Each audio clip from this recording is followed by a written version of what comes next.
Ladies and gentlemen, good evening or good afternoon. Still here in Tilburg. We have two more Trappers home games in 2025, and that brought us our friends from Duisburg over here. And not only the team came by bus, they brought 4 buses along with fans who came to unterstütz their team. And so the guest section was really loud again and really full. Duisburg in the last 10 games were 5-4-1. Last 2 games was a loss, 45 points and 6th in the Oberliga right now. Trappers last 10 games 7-2-1 with a 5-game winning streak. 65 points and 3rd place already. We had today 2,743 visitors at the rink. We had 12 penalty minutes for Tilburg, 10 for Duisburg. We had 25 shots on goal for Duisburg and 25 for Trappers.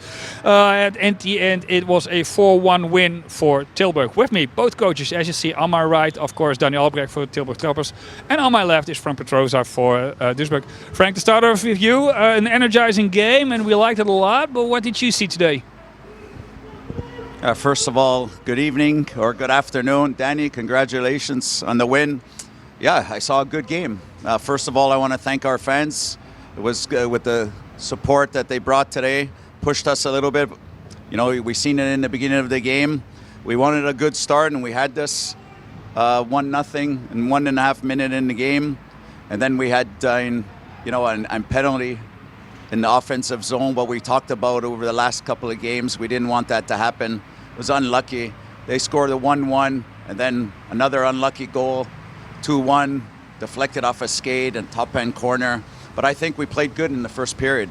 We had a couple of good chances. You know, we could have scored more than 1 goal, but we didn't, and that's our problem right now. We're scoring not enough goals to win us most of the games. In the second period, for sure, we knew that they were going to come out, and when their first line is on the ice, you know, they were skating around, but we kept calm.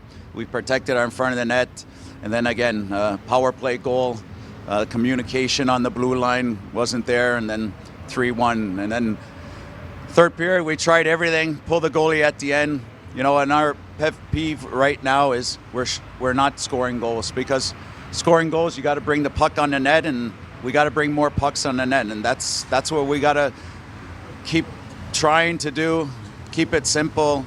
But again, 5-on-5 was a good game. Difference was the 2 power play goals in the open net. Thanks. Yeah, Danny, congratulations. Another win for the books, as we say it over here. A great game like we saw. How did you watch the game? First, thanks, Frankie, for congrats, and hello, everybody.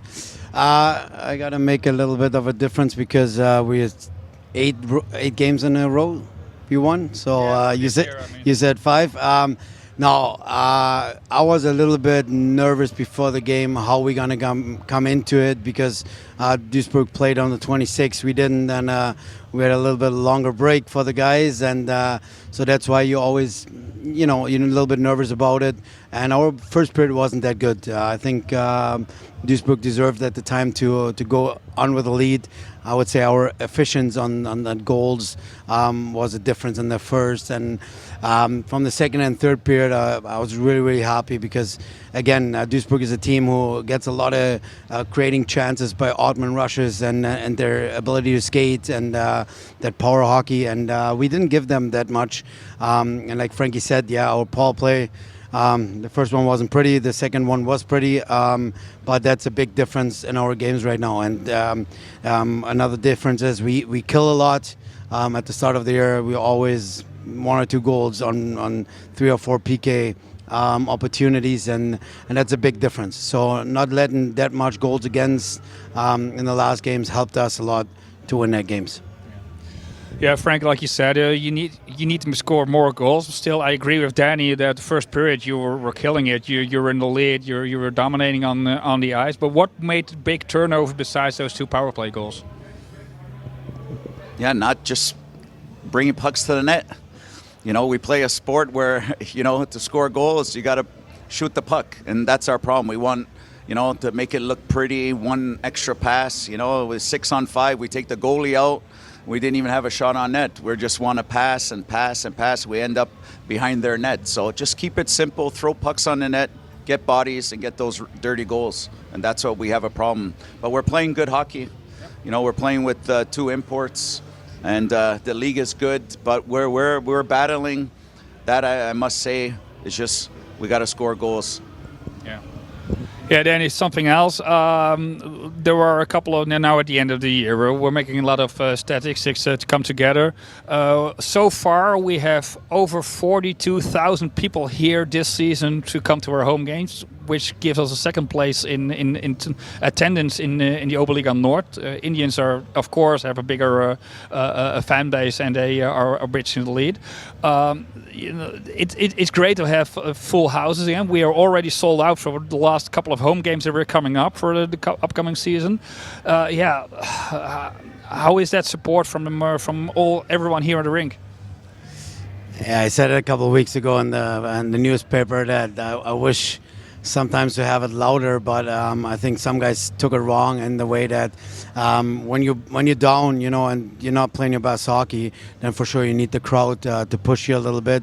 But today we saw, and on both crowds, was back and forth. For us on the bench, it was a little bit more noisy and not everybody understandable. So I'm really happy, and I think if we would have a bigger rink, there would be even more fans coming. But being second in the league, they deserve it. The guys playing a good hockey right now, and I'm really happy that so many people are coming.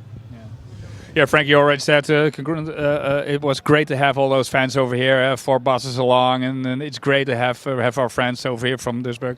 Have a good Sylvester, have a good Rouge, and we'll see you next year, of course. Danny, we'll see you back here on Tuesday. Upcoming games, Tuesday you have a home game against Herford, if I'm correct. Yeah, we have a home game against the Herne Eva Miners, a team that both of you know very well from the past as player and coaches.